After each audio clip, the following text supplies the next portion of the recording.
Hey, hello YouTube, Trademark Kill here, and today we finally have a RWBY review. This one is for Chapter 4, Lighting the Fire.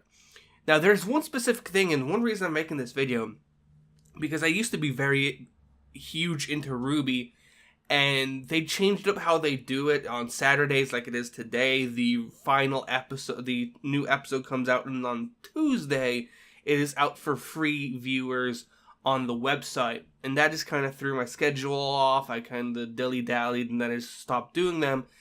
Also, because when I was doing my season predictions, the thing was I was so far off. At least so far, I was really far off, and so that made me really like, oh, I'm so far off. I'm not really in touch with what's happening, but I kind of came to the realization with this episode, and with something we'll talk about, that maybe I can get back on the train because I kind of finally reconnected with the story and what's happening. So, what I feel right now for Chapter 4 is that we actually found the Spring Maiden. So, in the opening cinematic of the season, we see a short-haired woman.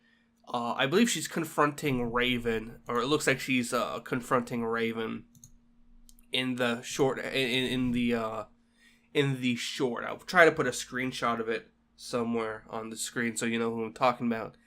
This woman's name is apparently Vernal. Hey guys, this is just a quick update. I didn't even bother to put my camera back on the tripod, so sorry for the shake. I went to get the screenshot for the shot you just saw, and I just realized it was Cinder, which makes this so much more plausible, I believe, that what I'm about to say. So, just wanted to update you. And in this episode, she has lightning strike the ground, or what I think's lightning, what kind of sounds like lightning. And reason why this is important is because I think that is going to be the hint that she is the Spring Maiden. And I think, would she be the Spring Maiden? Because simply, if the bandits live on a code of the weak die and the strong survive, then it's likely if they encountered her, if she was weak, she would have died. Or if she was strong enough, they would have brought her into the tribe. And if she was seeking safe haven, because as I said, she couldn't handle the responsibility, if she's seeking safe haven from one of the kingdoms, then having her join the bandit tribe, who are just completely anti-establishment basically, is the best way to go. It would have been the best option for her. And since she's so strong, inherently being a maiden, she's so strong at least to a point, she is a candidate to at least be able to join and stay and survive inside the bandit camp. And as Raven kind of alludes to, the weak die, the strong survive. So she is very likely to be able to have survived and have joined the bandits. She might not like what she does, but it's a safe haven away from the kingdoms, which means it's a safe haven away from the professors who know about the maidens. And it's a good option to go forward and keep her safe without having the obligation of being a maiden. Now, other things that happen in this episode are actually very good. We got Yang and Weiss back together as as Yang finally confronted her mom. And it's kind of sad because as this was going on, the only thing I really felt that I had called was evil Yang. Yang that goes to her mom, gets corrupted by her mom. Starts to turn evil. Then, out of desperation, the tribe gets attacked by Salem's crew, and they have to join the bandit tribe. The bandit tribe has to join Salem's team. Yang gets further corrupted and further manipulated to the point where she turns completely evil.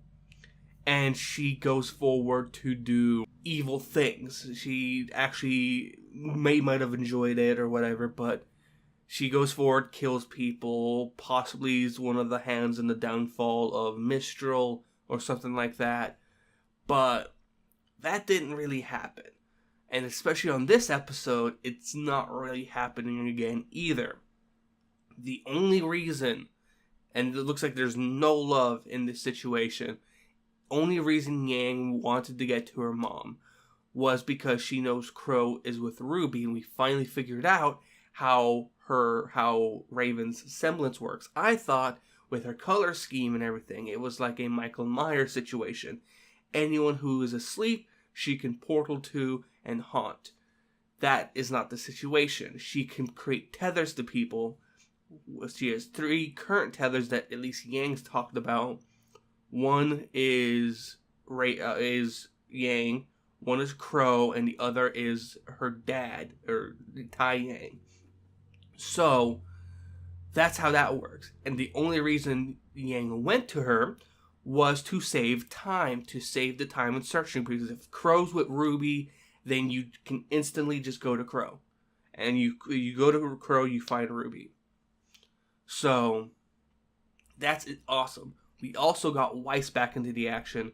Weiss was planning an awesome jail escape using her summon to possibly get out of there and get to safety by breaking out of her cell. Once the fight started with Yang, when she punched the guy through the tent that fell down, and the tent revealed the cage behind the tent that held Weiss, we had the reunion of Weiss and Yang, which was beautiful. And it was also a really good time because that also now, we're slowly cutting down the storylines. So right now we have 3 still, 4 if you count the bad guys, 3 storylines if you count the core group girls. You have Ranger, you have Blake, Lone Wolf, Blake and Son. Well, not Lone Wolf, but I guess Blake and Son. And now you have Weiss and Yang, who are going to be following the action towards them. So we're cutting down the storylines, making everything a lot easier to follow, but as well as kind of building to a dramatic ending. And remember, this episode, or this season, has 14 episodes. So there's going to be a lot of build. And I won't be surprised if by chance we find out that probably towards the end of the episode of the volume, because right now we're still in Menagerie with Blake and Son. But it won't be surprised if we get those 2 together back in the fold by the end of the episode, or by the end of the volume, sorry. We also had a bit of a training moment where Ruby, Oscar, Ozpin, and the rest of the Team Ranger, who we find out that apparently Nora got electrocuted by lightning, didn't die, and she was like, oh, it's just a crazy Thursday. That was kind of funny. That's kind of adorable. And we find out that what I've been kind of saying was that that Ren's wasn't a shield from Grimm, but it was a emotion mask, which also kind of, I don't want to say it doesn't make sense, because it does make sense. But if you look at what happened in the fall of Kiriyuri, I believe, Ren's hometown, he was crying, he was distraught, he was in stress. His semblance manifests and activates, and he stops crying. And then he goes over to Nora, who's doing the same thing, activates his semblance with Nora, and she stops crying. So to say it's an emotion mask doesn't make as much sense given the context that we had. But saying it was saying it would have been like it was a emotion neutralizer, it just kind of rebalanced you, or would have been such a better explanation. Maybe that was just a Noraism, but that's what apparently Lai Ren's actual semblance is. Ruby got some hand-to-hand fight training in with Oscar and Ozpin, where Ozpin just whooped her ass, of course. And it was interesting. We still found out that, that Jean has been really working on trying to manifest his semblance. It has not been working out, which sucks. but we know now that we're going to see Jean's semblance in a big way later on. Just a big, big way later on.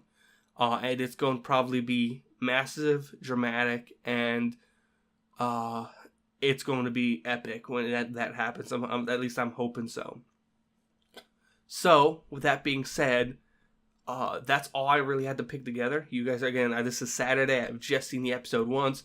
I might have a few more videos if I have time. My afternoon shift job is killing me. As well as, if you guys want to see more of me, to see more of the stuff I create, I have a new channel. Or what I should say, I have a new business. And if you want to see my new business, we have one short up and we're planning more, as well as talk shows and stuff. We are heavily motivated by Rooster Teeth's success. We're not trying to copy Rooster Teeth, but we're trying to be our own entity, but we're using their success and as motivation to move forward. At least I am as CEO, and I have with a few associates here in Pennsylvania who are helping me. If you want to see that content, which is going to be probably maybe more regular, maybe not, depending on our production cycle. We are very understaffed, but we're doing the best we can. It is called Erratic Symptoms. That link will also be down below, and you'll probably see the watermark right here. And with that being said, like, comment, and subscribe. Check out Erratic Symptoms. It's my new primary, source of work for right now. And I'll catch you guys later. Trademark goes out. Peace.